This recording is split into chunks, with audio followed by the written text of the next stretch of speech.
Bismillahirrahmanirrahim. Alhamdulillahirrahmanirrahim. Salatu wassalamu ala rasulillah wa alihi wasallam. Amma ba'd. Alhamdulillah, sekarang waktunya belajar akidah. Pekan lalu kita sudah belajar tentang adab islami terhadap jenazah. Adab islami terhadap jenazah. Sekarang kita akan masuk ke adab berikutnya, yaitu adab islami ketika safar. Pelajaran kedua di halaman 89. Di antara adab yang Islam ajarkan adalah adab islami ketika safar atau ketika akan bepergian. Agar perjalanan kita menjadi berkah, mendapat pahala, maka perlu kita perhatikan adab-adab islami ketika safar atau akan melakukan perjalanan.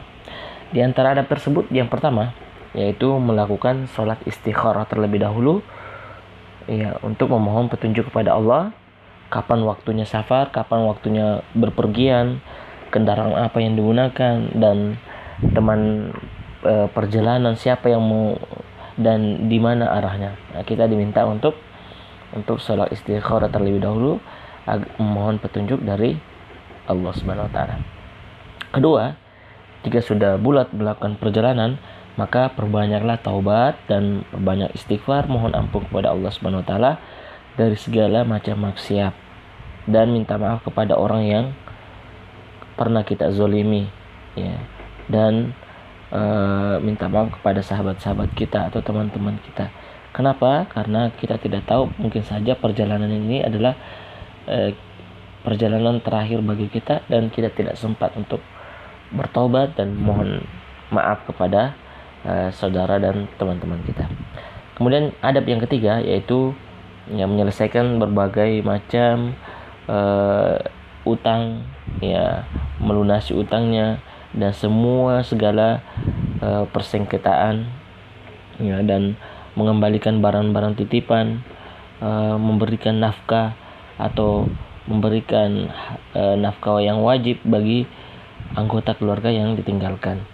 Dan ini kita siapkan agar kita ketika maut menjemput atau ajal menjemput kita, ya, kita sudah menyelesaikan segala perkara yang menjadi kewajiban kita, ya, karena kita tidak tahu kapan ajal menjemput. Boleh jadi saat kita safar atau melakukan perjalanan, malaikat maut datang menjemput kita. Kemudian yang keempat yaitu membawa bekal secukupnya, ya, karena orang yang tahu bahwa tujuannya itu yang sangat jauh, maka tentu saja dia akan mempersiapkan bekal agar bisa sampai ke tempat tujuan. Kemudian yang kelima, mencari teman perjalanan yang baik, ya, carilah orang yang paham agama sebagai teman yang bisa menemani kita dalam perjalanan kita, karena itu akan salah satu sebab kita diberi petunjuk oleh Allah dan menyebabkan kita terhindar atau terjaga dari berbuat kesalahan selama dalam perjalanan, ya, karena Nabi SAW mengatakan seorang itu akan mengikuti agama temannya, maka hendaklah kita memperhatikan kepada siapa yang kita jadikan teman, termasuk ketika dalam safar. Kemudian yang keenam, melakukan safar atau perjalanan bersama 3 orang atau lebih.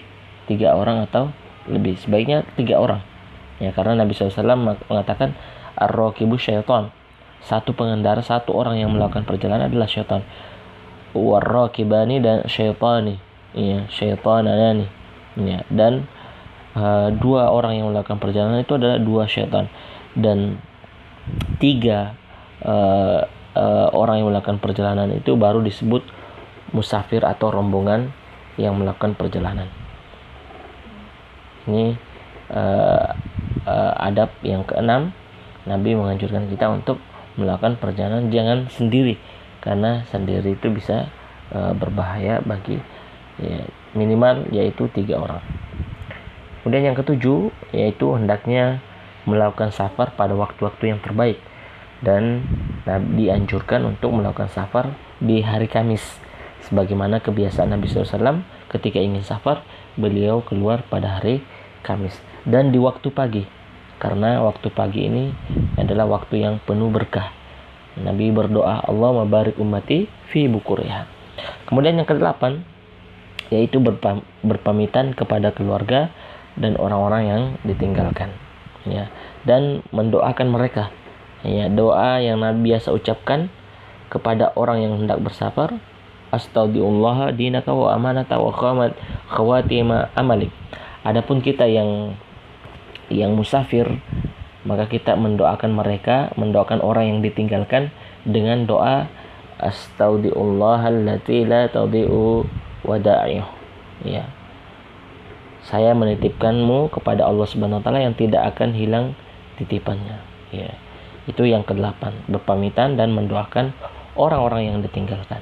Kemudian yang ke-9, jika naik kendaraan maka baca bismillah, bertakbir 3 kali dan membaca doa naik kendaraan. Dan ini sudah dihafal semua. Subhanalladzi sakhkhara lana hadza wa ma kunna lahu muqrinin. Kemudian yang ke-11 adalah berdoa ketika dalam perjalanan atau ketika safar. Karena doa orang yang musafir, orang yang melakukan perjalanan itu mustajab. Ada 3 doa yang diijabah oleh Allah Subhanahu wa taala, di antaranya adalah doa orang yang musafir, orang yang melakukan perjalanan. Dan yang terakhir, jika sudah sampai tempat tujuan dan sudah selesai urusan di tempat tersebut, maka kita bisa kembali lagi ke kampung halaman kita. Tidak menunda-nunda, tidak berlama-lama di kampung orang lain atau tempat tujuan yang kita sudah sampai pada tempat tersebut. Ya. Sekiranya ini beberapa adab-adab yang saya sampaikan, dan itu bisa dilihat di halaman 89 dan halaman 90. Hada wa sallallahu ala nabiyina Muhammad wa ala alihi wasallam.